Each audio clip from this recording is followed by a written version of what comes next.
พี่ยังอยู่เฮือนเราแก้วพี่เบิ่งหัวอยู่พี่ยังบริมือเฮือนซับโอ้ยไปบุญไล่กันตีกันนี่แหละไล่ตีกันเขาฟันหัว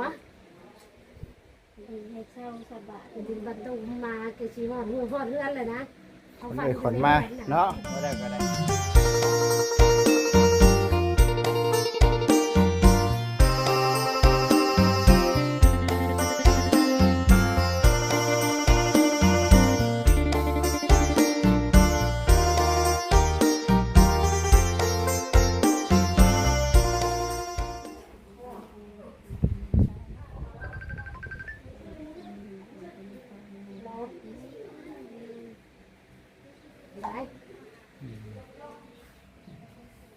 บ่พี่ยังอยู่เฮือนเราแก้วพี่เบิ่งหัวอยู่พี่ยังบริมือเฮือนซับโอ้ยไปบุญไล่กันตีกันนี่แหละไล่ตีกันเขาฟันหัวดีให้เช่าสบายดินบรรทุกมาเกชีหอดหัวหอดเฮือนเลยนะเขาฟันขนมาเนาะบ่ได้ก็ได้ตัวหน้าเฮือนเลยบ่สังแก้วใกล้เฮือน ใกล้บ่ลุ่มแล้วหนึ่ง ลุ่มบ่ลุ่มไปเท่านึงเนาะลุ่มอ้นหอดบ่เม็ดช่องเม็ดกับเพื่อนค่ะนอนเด้อนอนโอเคอยู่ภาคพุ่นหรือภาคพี่โอ้ภาคเพื่อนตัวเองเนาะเฮ้ยเนาะเอามีแต่พักผ่อนกินข้าวบ่ลงบ่นี่ฮะหรือว่าจังได๋จำมือไป กินได้มากินข้าวก็บ่อยากเนาะเนาะเฮ้ยเอาพี่น้องเอ้ยเดี๋ยวสมินาพากันกินนะก็น้ำโดตลาดน้อยนะซื้อข้าวผัดก็เลยพากันกินกระปุ้นแน่บัดนี้ข้าวจี้ปาเต้แน่โอ้ยจนยัดจนบ่ลงเนาะเฮ้ยเอาพูดแหละพี่น้องเอ้ยเดี๋ยวสิไปอัปเดตบ้านน้องสือท้องก่อนเนาะคือว่าเด้อพี่น้องเด้อเนาะกับทักทายสบายดี FC เบิร์ดจุขู่สู่คนคือเมื่อวานนี้เนาะทางร้านเขาเจ้าลืมมันเด็กเนาะเด็กเมดบ่พี่น้องเอ้ยหรือว่าจังใดเด็กกันนะเฮาเทพื้นนะเขาเจ้าเอามาส่งแล้วพี่น้องเอ้ยเอากับทักทายสบายดีเด้อ FC เบิร์ดจุขู่สู่คนผู้รักผู้ใหญ่ทุกท่านนี่แหละเนาะได้แล้วดินก็ใกล้ชิมังแล้วเนาะก่อนอื่นกับขอโทษขออภัย FC หลายๆที่มันเกิดเรื่องแบบนี้เกิดขึ้นเนาะมันเป็นแบบนี้ก็โอ้ยเนาะหรือว่าบ่อยากให้มันเกิดได้พี่น้องเอ้ยแต่ว่าสิแหละเนาะวัยรุ่นเนาะมันเป็นในนี้พี่น้องเอ้ยวัยรุ่นเขากับบ่จักแน่ว่าเขาเป็นอีหยังกันมีความหมัดมังจังใดกันแน่แต่ว่าเห็ดแบบนี้ป้อตัวสุดยอดถือว่าเกินเนาะเกินไปดิอันนี้ก็คือว่าและพี่น้องเอ้ยเนาะถือว่าเต็มที่เนาะผู้เพื่อนเห็ดก็ได้เนาะอยู่ที่เพื่อนซานดันเป็นน้องสลาเพื่อนคือเก่าอัปเดตให้กับ FC ได้ผู้ได้เห็นเนาะบางคนพี่น้องจำหนึ่งมากับสามีนาเนาะมากับสามีนา2 คนทางมีนากับอยู่พุ่นเนาะเดี๋ยวสิมาอัปเดตเบิ่งเพื่อนเนาะของทางน้องสลาบัจิตเองก็อัปเดตตามปกติเนาะ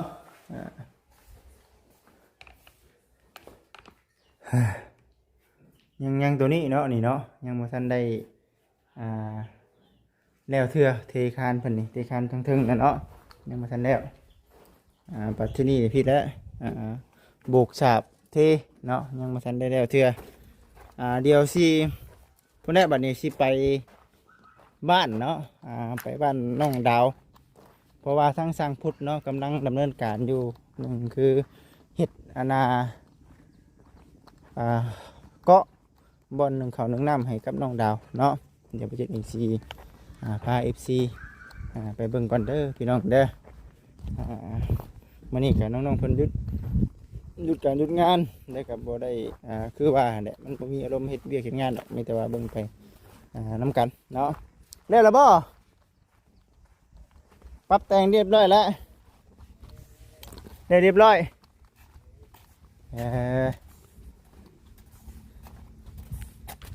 มาเบิ่งพี่น้องเอ้ย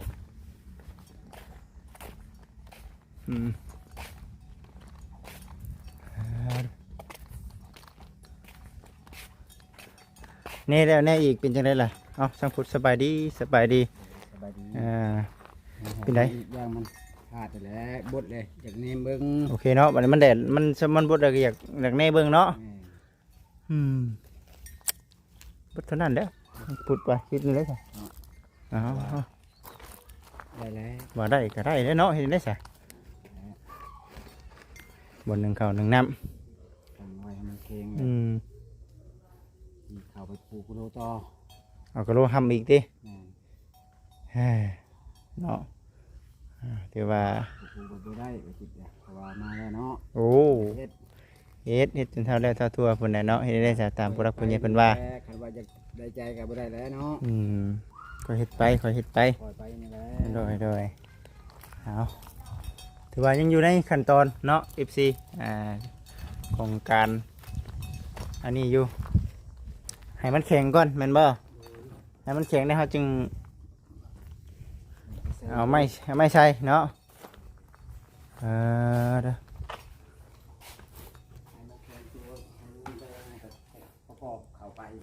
แต่ว่าอันนี้น่ะบ่ได้ก่อเนาะ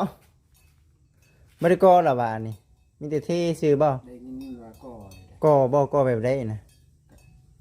ก็ยังบ่ทันได้ฮู้จักปานใดว่าก่อจะขั้นตอนใดก็ยังบ่ฮู้สำใดก็ยังบ่ฮู้แต่ว่าบ่เรียกว่าคือว่าขั้นต้องขันบ่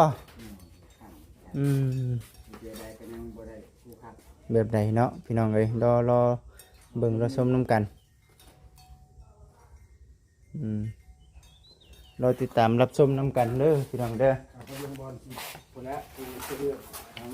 กระเบื้องบ่กระเบื้องเป็นไงกระเบื้องยังบ่ให้บ่เบี้ยงเอาคนเข้าบ่ได้ป่ะคนลงจากรถเรียบร้อยบ่ใช้กระเบื้องได้แม่นน่ะพูนเรียกว่าข้าวอยู่นั่นเดียวคือมีแผนการสิเอาเข้าบ่เลยเนาะ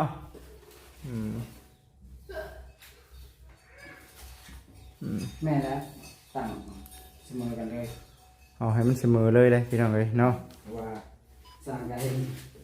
รายแก๊สเลยน่าจะเสมอกันมาเลย8แก๊สบ่พอบ่พอเนาะน่าจะพออยู่ดอกทางบ่เวียงเพิ่นนำมาติดให้มันเบิดเลยว่าซั่นโอ้มันก็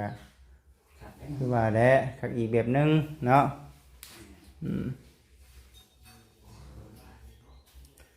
เบิ่งชมไปน้ำกันพี่น้องเลยเอาลงรถนี่ฝาสักครู่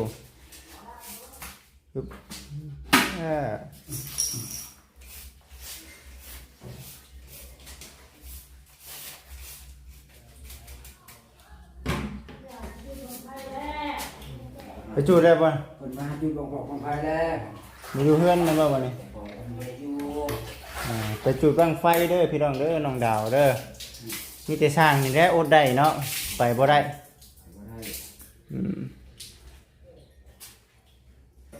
สร้างไปบ่ได้มีหลายแนวเฮ็ดบ่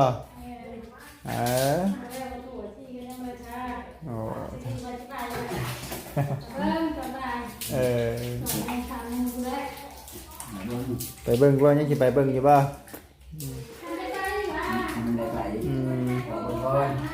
เป่าซื้อเนาะว่าสิได้ไปหรือบ่ได้ไปพี่น้องเอ้ยเนาะงามบ่บัดนี้มักจะบ่สีขาวนี่จ้ะบ่สีหยังก็มักเบิดบ่ซั่นเนาะเอาซั่นเนาะสู้ๆฉันเนาะ เบิ่งดูเขาเฮ็ดแนวใดนี่ฮะมันจังได้นี่เบิ่งดูเอาใส่แบบนั้นอืมอืม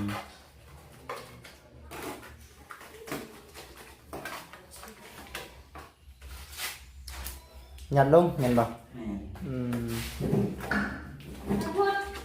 เอาไทยได้ไม่ใช่คนจะให้กินก่อนเด้อ ฮะ กับไฟแล้ววะ ไปอยู่พี่แล้ว อืม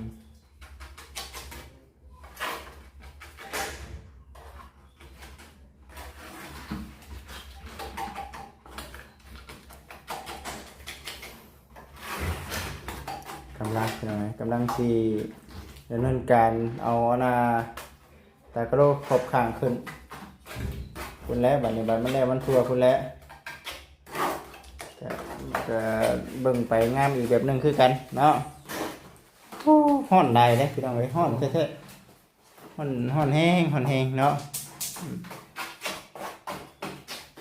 อืมเฮาคือหดน้ำมันช่างพูดเป็นจังได๋วะคือหดน้ำ เอาแล้วเวลาปูก็จะให้ปูนมันจับอ่ะ แม่นบ่ แม่ มีชวนอีกนี่กันเนาะ มีส่วนที่ขี้ที่ได้ อืม จะเอาลูกใบจันแรกแบนี้ปูจับเอง ยังสิขีดอีกอยู่บ่ โดย ขีดให้มันจับนะ โดย โอ้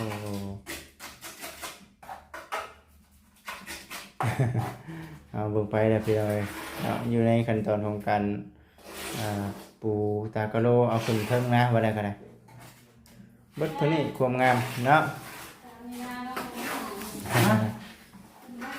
เบิดเท่านี้ความงาม ให้เนาะ ลงไปพี่น้อง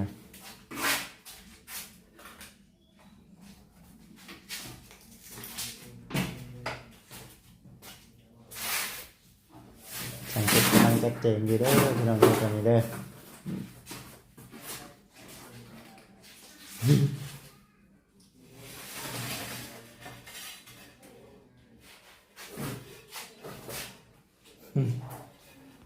เบิ่งเนาะงามคือเก่าแบบเก่าแบบเดิม ดอกมันก็คือกันนี่แหละ ต้องให้ไล่คือกันบ่ แม่ โอ้ กันหมดแล้วบอกได้แล้วบอกได้เนาะหมดแล้วว่ะ มันเป็นลายอย่างเนาะที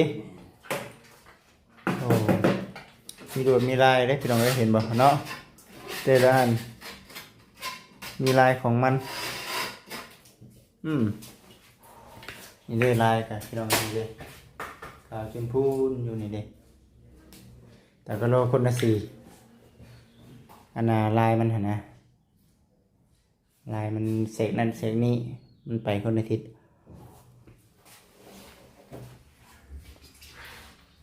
เสกขาวเนาะงามพี่น้องงามแต่ก็โลเป็นโอ้ยเนาะสวยงามคือว่าเด้อพี่น้องเป็นได้แทนเดียวสิถ่ายรอบๆเนาะนะครับพี่น้อง FC ได้เบิ่งได้ชมฮ้อนกระดะพี่น้องฮ้อนแท้ๆเนาะอันนี้เป็นทั้งเคซี่เนาะเพิ่นเอาให้เฮ็ดได้บ่นี่สิบ่ ทำมือทีดิ สิบ่ เฮ็ดลูกมาแล้ว เฮ็ดได้น้องว่าที เที่ยวมาได้ สิบ่ตีสิบ่ แม่นมั้งเด่นเด้ ตึ อ ม ทำ ตึมตึมอืม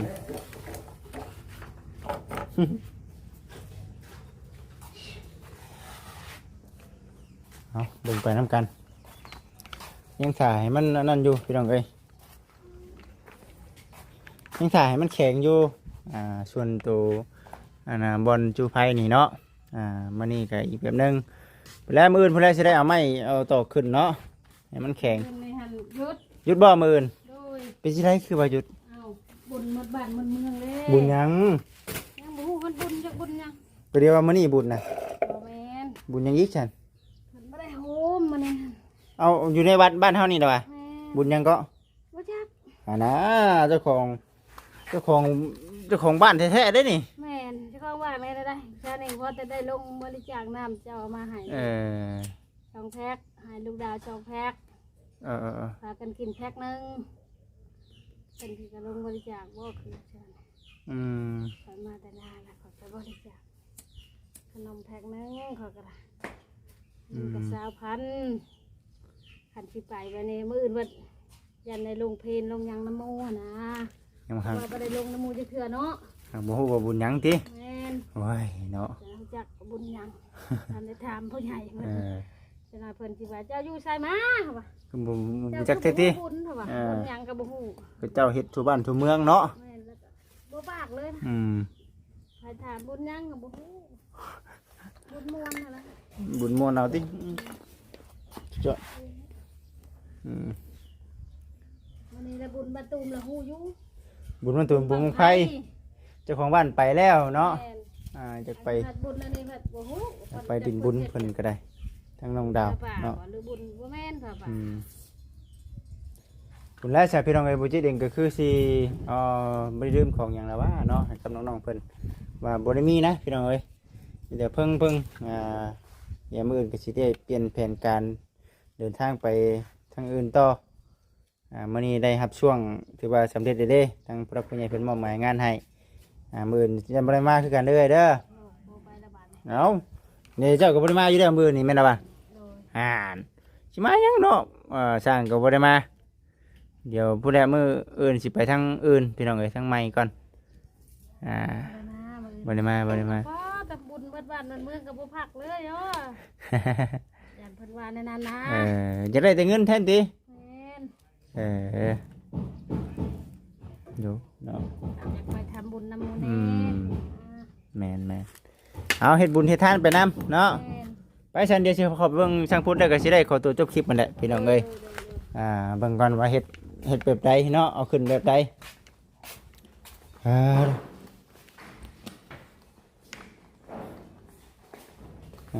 ติดเรียบร้อยฝาหนึ่งแล้วแมันบอก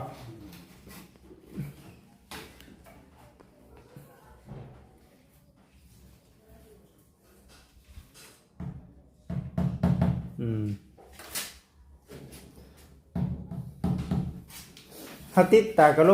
ขึ้นแบบนี้เขาสมมติว่าเขาจะติดเล่นๆขึ้นไปไล่เลยบ่ไล่บ่มันบ่ตกบ่ บ่ได้ทางเข่ง ถ่ายมันแข่งก่อนบ่นี่นะ แม่ โอ้ โอเคบ่ได้เลย มีแต่ว่าติดเรียนกันมาก่อน ไปก่อน แล้วก็หยุดมื้อนี่ ให้มันตัวบ่เนาะ โอ้ ไป เอาภายในมื้อเดียวนี่ได้บ่ช่างพุทธ บ่ได้ บ่ได้ประมาณจักมื้อนี่ ตัวนี้ แม่ สอง คือตัวสั้นตัวนี้ต้องเป็นมื้ออื่นบ่นี่แม่ๆติด รอมันแข่ง รอโอเคฮอดบ่มื้ออื่น ครับบ่ฮอดหรอกเนาะ ประมาณชั่วโมงเป็นจักชั่วโมง ผู้ใด4 โมงผู้ใด3 โมงผู้ใด 3 ชั่วโมงติดต่ออีกเนาะโอ้สั้นบ่ซ่าเกินไปก็บ่ดีเนาะ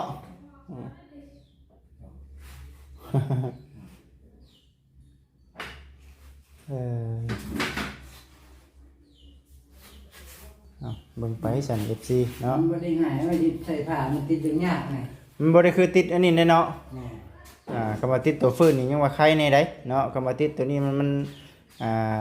เอาย่านนี่บัดนี้จักอันไหนย่านบ่เพียง เพียง จักอันไหนย่านมันตก แม่ผมเลยเนาะ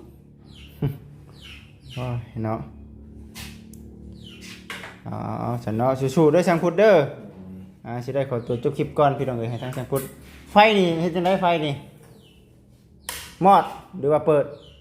เปิดเลย เนาะบ่เห็นนี่เนาะเอาเนาะเอาอีกสิทุกท่านบ่จิตเองก็สิได้ขอตัวจบคลิปก่อนเนาะก่อนอื่นสิ่งที่สำคัญก็ขอขอบคุณเนาะทางผู้รักผู้ใหญ่ที่ช่วยเนาะผิดพลาดประการใดกราบขอโทษขออภัยเป็นกำลังใจให้กับทั้งน้องเถือทองเนาะ